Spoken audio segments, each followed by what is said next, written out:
निसर्गाला चॅलेंज नाही करू शकत कोणी. श्री गुरुदत्त कृषी व ग्राम विकास संस्था वाघाचा वाडा वेळोवेळी हे सांगत आलेली आहे. निसर्गाबरोबर मैत्री केलेलीच बरी. निसर्ग कोपला तर काय होईल, बेचैन होती अवस्था. मित्रहो, आज 13 जून 2026.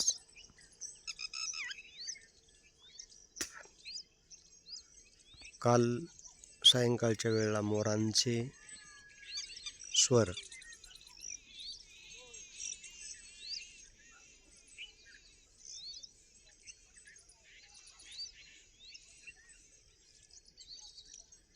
यावरून संस्थेच्या अभ्यासकांनी संकेत दर्शविले होते की आता पावसाची आगमनाची शक्यता आहे.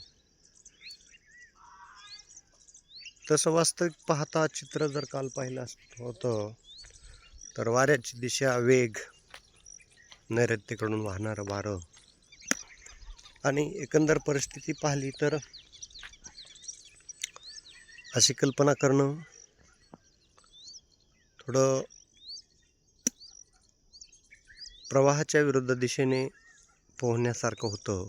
परंतु निसर्गातील जे संकेत असतात ते 100% खरे असतात. हे संस्थेने अभ्यासातून सिद्ध केलेलं आहे.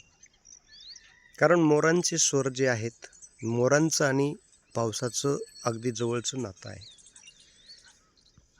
आणि ते अगदी हर्षाने आरवत होते. यावरून तसेच इतरही पक्ष्यांचे स्वर यावरून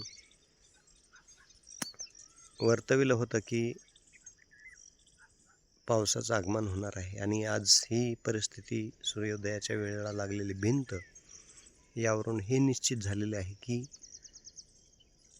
वाऱ्याची दिशाही बदललेली आहे. आणि आजही सकाळी मोरांची किलबिल यावरून पावसाचं आज उद्या आगमन होत आहे.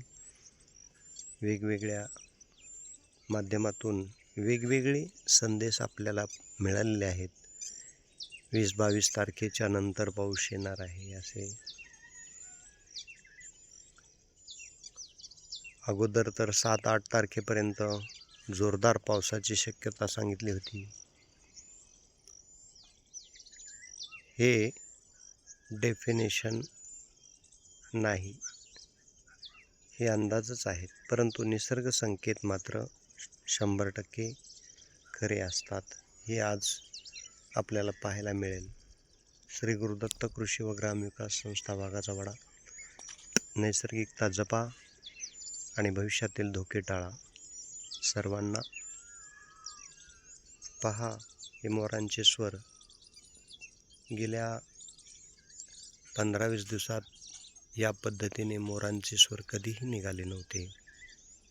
म्हणून निसर्ग ओळखा, नैसर्गिकता जपा आणि भविष्यातील धोके टाळा. याशिवाय दुसरा कोणताही पर्याय आपल्यासमोर नसणार आहे, हे लक्षात ठेवा. धन्यवाद.